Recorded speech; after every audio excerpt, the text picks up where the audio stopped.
یہ سیرت کا دن تمام امت کو یہ پیغام دے رہا ہے کہ حضور کی محبت کا دعویٰ کرنے والوں، حضور والی زندگی اپنی زندگی میں لاؤ، حضور والے اخلاق اپنی زندگی میں لاؤ، ایک دوسرے کو معاف کرنا اپنی زندگی میں لاؤ، ایک دوسرے کو معاف کرنا اسلام کی کشش اور اسلام مقناطیس ہے۔ جب یہ صحیح طریقے پر ہوتا ہے، زندگیوں میں ہوتا ہے، یہ لوگوں کو کھینچتا ہے، لوگوں کو اپنے قریب کرتا ہے اور لوگوں کی زندگیوں میں تبدیلی لاتا ہے۔ عبداللہ ابن ابی رئیس المنافقین، سارے منافقین کا سردار، کتنے بڑے بڑے کام کیے جس سے اللہ کے نبی صلی اللہ علیہ وسلم کے دل کو زخمی کیا، صحابہ زخمی ہوئے، صحابہ کے دل کو ٹھیس پہنچی، اتنا بڑا منافق رئیس المنافقین، پیارے آقا کا اس کے ساتھ کیا معاملہ ہے؟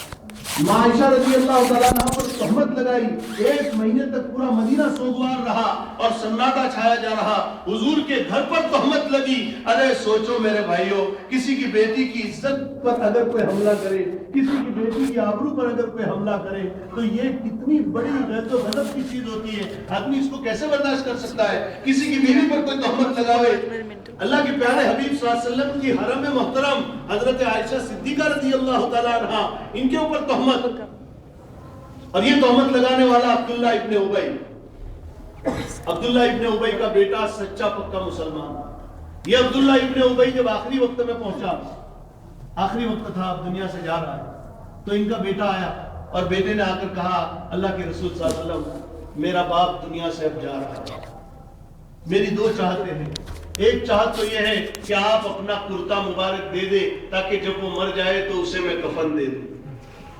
اسے میں کفن دے دوں، اور دوسری میری چاہت یہ ہے کہ جب اس کا انتقال ہو جائے تو آپ اس کی نماز جنازہ پڑھا دیں، جنازے کی نماز پڑھا دیں۔ حضور نے کرتا فوراً نکال کر دے دیا، لے جا لے جا لے جا۔ ارے سوچو تو میرے بھائیوں، کبھی ہم نے اپنوں کے ساتھ بھی ایسا برتاؤ کیا ہے؟ ہم نے اپنوں کو بھی نبھایا ہے کبھی؟ وہ جو نجران کے پادری آئے تھے نا، مدینہ منورہ میں ان کو مسجد نبوی میں رکھا اور مسجد نبوی میں ان کو جگہ دی، بٹھایا، ٹھہرایا، ان کا اکرام اور اعزاز کیا، اور اتنا ہی نہیں بلکہ آپ نے ان سے یہ کہا کہ آپ لوگوں کی عبادت کا جو بھی طریقہ ہے وہ اگر تمہیں اپنی عبادت کرنی ہے تو اس جگہ میں تم اپنی عبادت بھی کر سکتے ہیں۔ یہ کس کو کہا جا رہا ہے؟ عیسائی، کرسچن، پادری، نصارہ، ان کو اللہ کے نبی صلی اللہ علیہ وسلم نے اتنا نبھایا۔ سوچو ذرا، ہم سوچے، ہم تو اپنوں کو نہیں نبھا سکتے، اپنوں کو نہیں اپنا سکتے ہم۔ یہ کتنی بڑی تشدد کی بات اور کتنی بڑی گمراہی کی بات ہے کہ ہمارے اندر سے وہ ساری چیزیں نکلتی چلی جا رہی ہیں۔ اللہ کے نبی صلی اللہ علیہ وسلم نے کرتا مبارک دے دیا، وہ بیٹا لے کر چلا گیا، انتقال ہو گیا باپ کا، اس نے حضور کے کرتے میں کفن دے دیا۔ پیارے آقا نے کہا اگر میرے کرتے سے کسی کو فائدہ ہو جاتا ہے تو میرا کیا نقصان ہے؟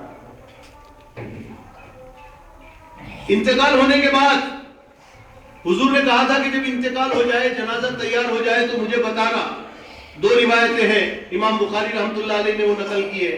ایک روایت تو یہ ہے کہ بیٹے نے حضور کو اطلاع نہیں کی، رات کا وقت تھا، آپ کو تکلیف ہوگی، انہوں نے تجہیز و تکفین کر دی، اور ایک روایت یہ ہے کہ آپ کو اطلاع کی گئی، آپ پہنچے، صحابہ بھی آپ کے ساتھ ہیں، جنازے کی نماز پڑھانے کھڑے ہو گئے، جنازے کی نماز پڑھانے کے لیے آپ کھڑے ہو گئے۔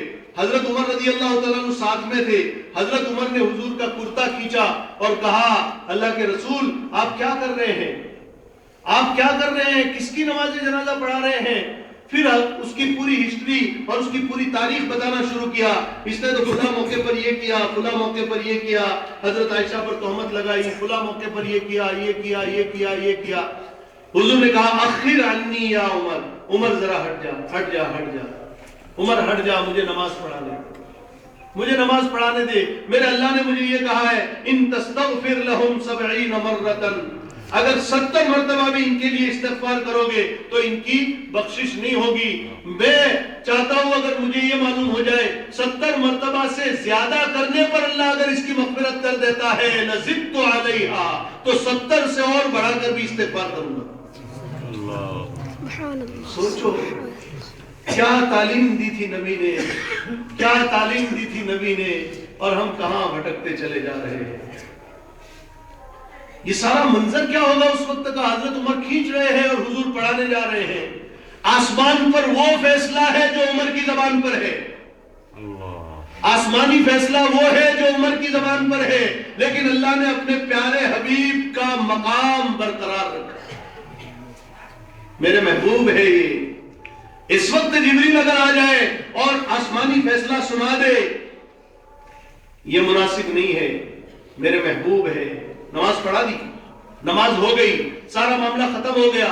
اس کے بعد جبریل امین آ گئے اور جبریل امین نے آ کر قرآن کی آیتیں سنائی. کیا کہا؟ اللہ نے یہ قرآن اتارا ہے، وَلَا تُصَلِّ عَلَىٰ أَحَدٍ مِّنْهُمْ مَاتَ أَبَدًا وَلَا تَقُمْ عَلَىٰ قَبْرِهِ. ان کی قبر کے اوپر بھی آپ کھڑے نہ رہے، اور ان میں سے جب کوئی مر جائے تو ان کی جنازے کی نماز کبھی نہ پڑھے. یہ آسمانی فیصلہ ہو گیا. کبھی نہ پڑھے. ایک عمل تھا، یہ عمل اخلاق.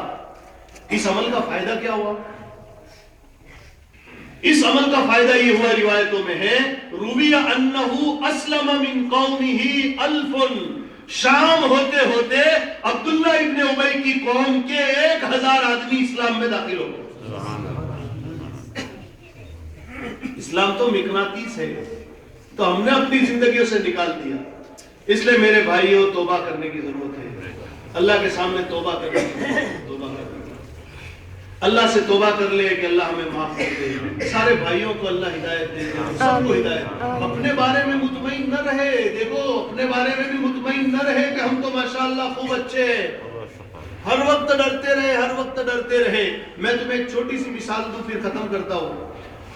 حضرت عمر رضی اللہ تعالیٰ عنہ جس وقت مسلمان ہوئے، آپ کو قصہ تو معلوم ہوگا، پورا قصہ میں نہیں سنا رہا ہوں. وہ اپنی بہن کے گھر گئے، بہن اور بہنوئی کو دیکھا قرآن پڑھ رہے ہیں. مارا بہن کو، بہت تکلیفیں دی، مارا. اور اس کے بعد میں پھر وہ پسیج گئی. ان کا دل جو ہے وہ پشیمان ہو گیا. پھر کہا بہن سے کہ اچھا کیا پڑھ رہی تھی بتاؤ. اس نے وہ صحیفہ بتایا.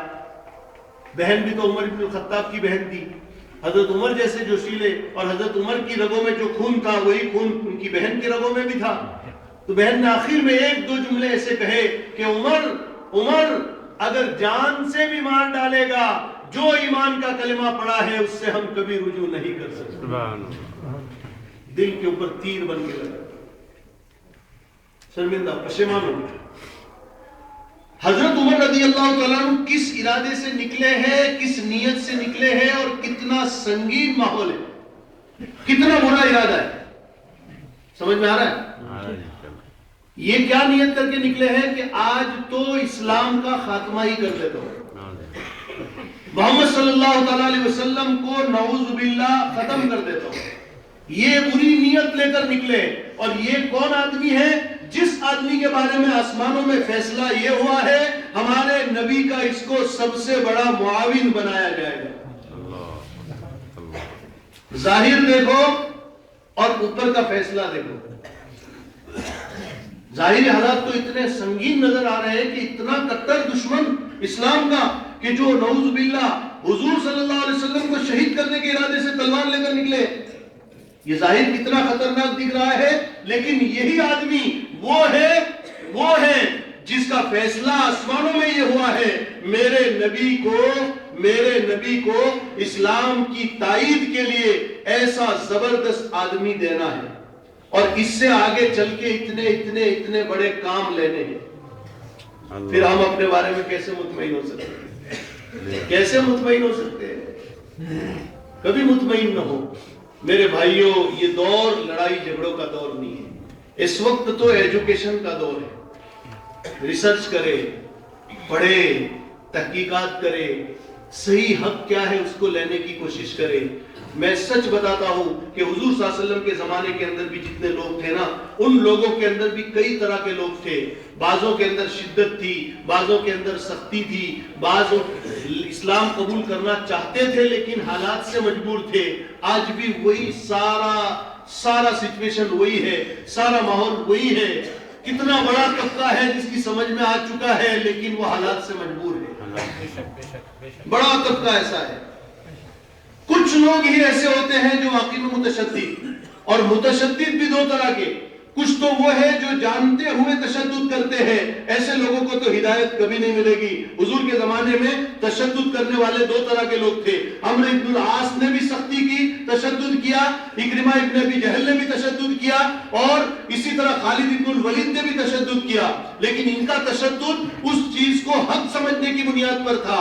اور ایک تشدد اکرمہ, ایک تشدد جو تھا ابو جہل نے کیا, ابو لہب نے کیا, عتبہ ابن ابی معیط نے کیا, عقبہ ابن ابی معیط نے کیا, اور اسی طرح سے سب لوگوں نے کیا. یہ تشدد ان کا نفسانی تھا, جان بوجھ کے تشدد کر رہے تھے, سمجھ رہے تھے کہ یہ حق ہے. ایسے لوگوں کو تو ہدایت کم ملا کرتی, چنانچہ ان کو ہدایت نہیں ملی.